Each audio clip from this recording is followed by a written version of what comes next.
Thanks, Alex. Alex Loney, Fylde's forwards coach, is spending a few minutes with me to talk a little bit about the season ahead.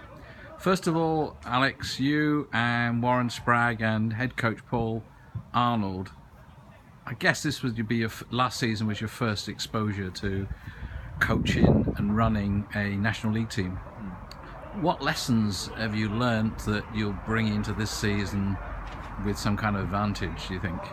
Yeah, I think there's quite a few things that we definitely took on board from sort of first full season as a coaching group.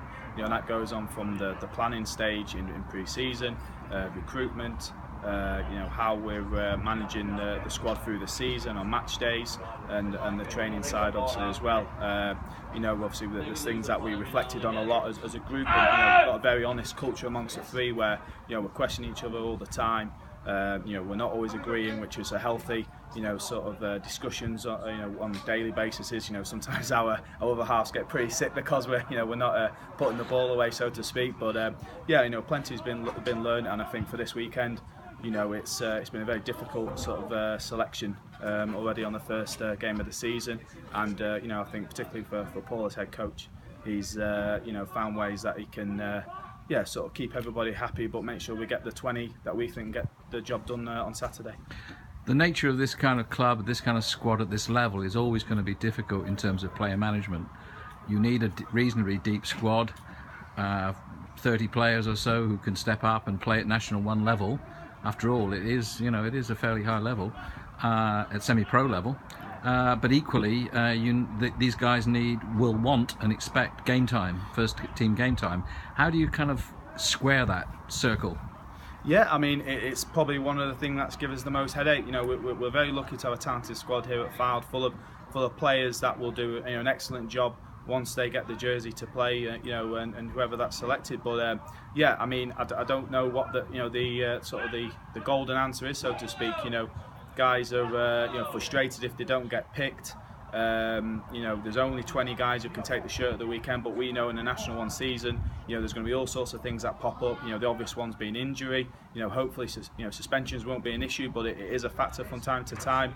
And availability. A lot of the guys, they're very sort of committed rugby players that give a lot of time to the club and to the squad, but they have got jobs away from here. So, we have to be mindful of their commitments away from that. For example, doctors, teachers, people that work all over the country, even overseas. We have to manage that, and therefore, a squad of 30, like you mentioned, or whatever the number is important. We definitely can't do it with 20 players, and it won't be done like that. Some of the clubs who would be, I guess, pretty much professional, even at this level, teams like Coventry, Moseley maybe, who we're playing this weekend, would have a number of full-time players, even if not a full squad of full-time players. And obviously they have advantages in terms of preparation and so on, but nevertheless we have to compete, don't we? Yes, certainly. I mean, that's what the league's made up of. I mean, I wouldn't be able to tell you accurately, who's full-time or who isn't, or what the arrangements are from different squads. I think we very much sort of concentrate on what we're doing here. But I think in terms of rugby time, in terms of the time we get with contact with the squad in terms of actual rugby sessions, I wouldn't have thought that that's hugely different to those guys that might be full-time. It's obviously the analysis, it's the conditioning. That they do away from those sessions, and it's something as a club that we do take fairly seriously and work a lot on. That the lads are getting programs, they're getting conditioning work done away from sort of the main sessions and out of team sessions, and the analysis side is something that's obviously a big part of the game, and we do a lot on the units, forwards, backs, and specific one-to-one stuff to help player development, particularly with the younger guys. So we do try and get everything in our sort of weekly training time or rugby time, but it is more, I suppose it's just more difficult because we get our 2 training sessions a week, but something that we endeavour to get right and make sure we're competing with everybody in the league, whether they're full-time, part-time or whatever their circumstances. I mean, clearly the motivation within the squad, the attitudes of players to other players and so on, is a crucial ingredient in any team game.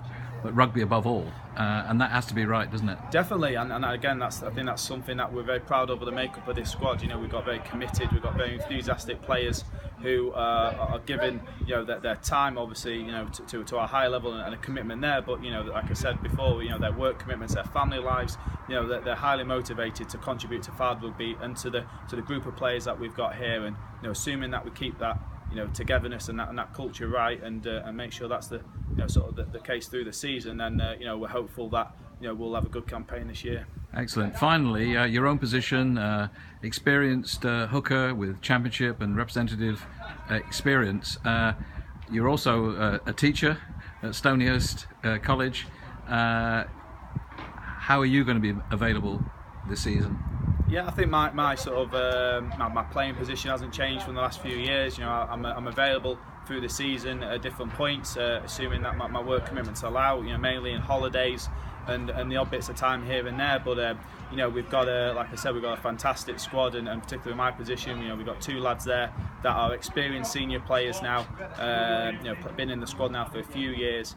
And you know, for myself, you know, although I enjoy and I get great sort of enjoyment from, you know, from coaching these guys and helping them development, but I've got to compete. And, you know, if I'm chosen to play a game, then, you know, that's great. But, you know, if I'm not, then, you know, those two guys take the field, and the objective's the same, which is making sure that Fylde is successful.